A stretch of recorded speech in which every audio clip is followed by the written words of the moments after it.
All right. Hello.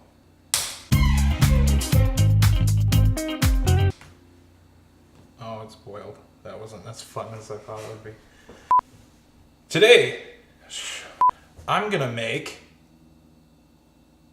What am I making? I'm gonna make my signature buffalo deviled eggs. They're gonna be extra devilly because they're gonna be a little bit orangey. For eggs, deviled eggs, you're gonna want to start with some hard-boiled eggs. The easiest thing to do with hard-boiled eggs is if you let them sit for a week at least after you buy them in the fridge. You don't want to use freshly bought eggs or else they're going to peel really badly and really difficult. Let them sit for a week at least. This is going to take about an hour. So these are going to go in the fridge for 4 hours to overnight. They're a lot better like the next day. And this will take about 3 to 4 hours. So, we're gonna start peeling these eggs. It's a little bit of an arduous process, but it's worth it. So, the basic egg peeling skill is passed down through generations. You just use the side of your thumb to get the shelly part off the whitey part. And you're going to want to try to preserve as much of the white as you possibly can, because usually you're going to get like a perfectly smooth egg that way. And now what your goal is here is, because you're not mashing these up or anything, is you're going to, sorry, I got to rinse this off. You're going to end up with a nice looking egg for your deviled eggs. Now let's cut this in half, and probably my fingers off a little bit. That's fine too. We got ourselves a nice egg there, and this comes out really easy. So you're gonna do that about 24 times or until you're sick of it. And yeah. Through the power of television, I have completed most of these already. So we're putting the whites on a plate face up and the yellows in a bowl. So I got 24 in there. Next is add some mayonnaise dynamite. And this is Mustache brand mayonnaise. Per dozen, we're gonna want half a cup. So we're gonna do about a cup. I'm gonna eyeball it because it's not, the measurement isn't a huge deal. And I'll be able to tell by the viscousness and the consistency whether it's good or not. And that's about a cup. I know what a cup looks like. That tastes like mayonnaise. Our next ingredient, we're gonna do about 2 tablespoons of vinegar. I've been critiqued for my excessive use of vinegar by my editor. So we're gonna go ahead and, eyeball it there. I don't know. I got a little bit of garlic here. Now you can use garlic powder, you can use whole garlic that you chop up, you can throw a whole clove of garlic in there and just smash it with your face, I don't care. I'm doing a little bit of a teaspoon of this minced garlic in there. Add a little bit of Parmesan cheese.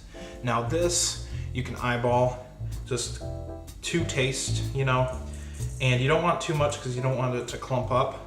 A little bit of salt, just a slight bit of salt to make it savory. Pepper, I immensely prefer fresh ground pepper to, just shaker pepper, just because you can tell the huge difference in flavor that comes out of it just by smelling it. All right. My mustache started to stand on end there. Red pepper flakes. This is just for added heat on top of the hot sauce that we're gonna add, the buffalo sauce. Just a little bit of red pepper flakes. This has great flavor. and also it's spicy. Mayonnaise, Franche,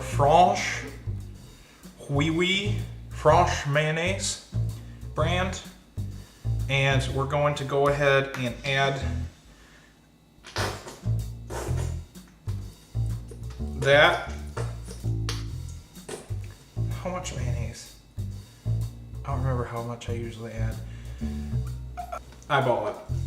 Just like some mayonnaise. Mustard. You said mayonnaise.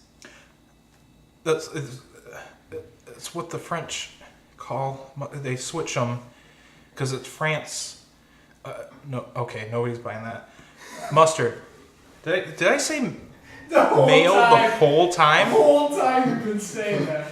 That was genuine. That wasn't me trying to be funny. All right, so you're gonna want it to start looking like a sundae. Pull your phone out and look at my video when you're making this, and then you're like, oh, it looks like this picture. Well, now the Frunk's Red Hot. You can buy it anywhere that Frunk's is sold. Any Frunk's products. Some people call it Franc just because of the mustache, but you know, whatever. And this is just like to taste also, but you're just gonna add enough to make it Franc. It's gonna be Franky when you're done. Franky stuff. Now, you might be wondering why I have my KitchenAid bowl, and that's because a reason I have that is because I'm going to use my KitchenAid. Okay, so we're just gonna do this. Now I'm gonna speed up, and you're gonna get smashed and slabbered and smothered and slabbered. You might have noticed my tie. Some guy gave it to me off the street. He was a weird looking guy, and he's like, "You want this tie?" And I'm like, "Sure." He's like, "It's got my name on it." And I'm like, "I have had hand-me-downs all my life." So, you know, I decided not to take his name off it. But you know, it's all right. So, oh, that's disgusting. Whose idea was this? I'm just gonna pipe it.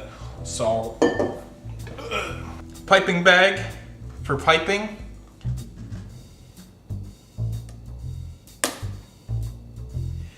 That, I can already tell, needs more Frunk's.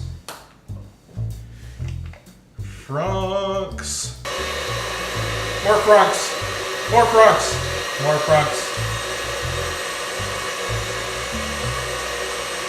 So, on one side, it's gonna be really spicy. We could add more of this, but I really think that's gonna kill somebody.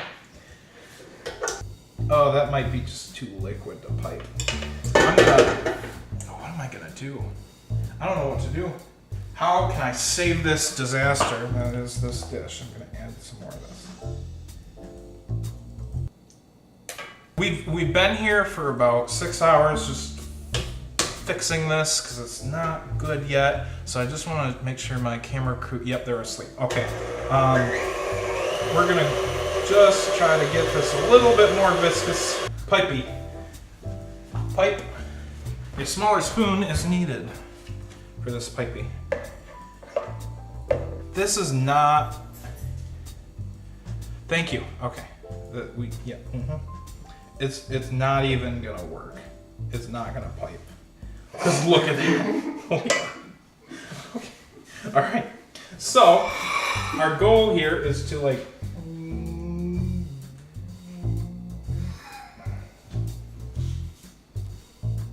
We're gonna need some more egg yolks to save this. You know, what I didn't do at the beginning is measure everything. That's about a cup. I know what a cup looks like. That might be our problem. Now it's semi-pipeable. I added some more egg yolks from my backup eggs. Now it's not great. It's semi-pipeable. It tastes really good. So what we're gonna do is just pipe. Let me just put some more in here. And this is messy, but you know, you could do it in an unmessy way.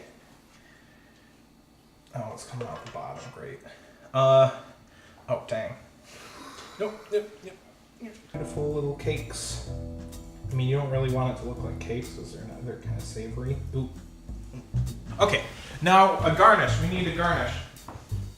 I was thinking for a second that I didn't have any paprika, and that would have been craziness because paprika is the backbone of the kitchen. Now, traditional deviled eggs have paprika garnish, like that. Beautiful. Now, these are great for a family reunion, like a holiday. Don't, bring them to a fancy friend party. Everybody will go, oh, that's so nice, and then not eat them. So, Franks. Well, this has been Wade Makes Deviled Eggs. That's all I got. Have a good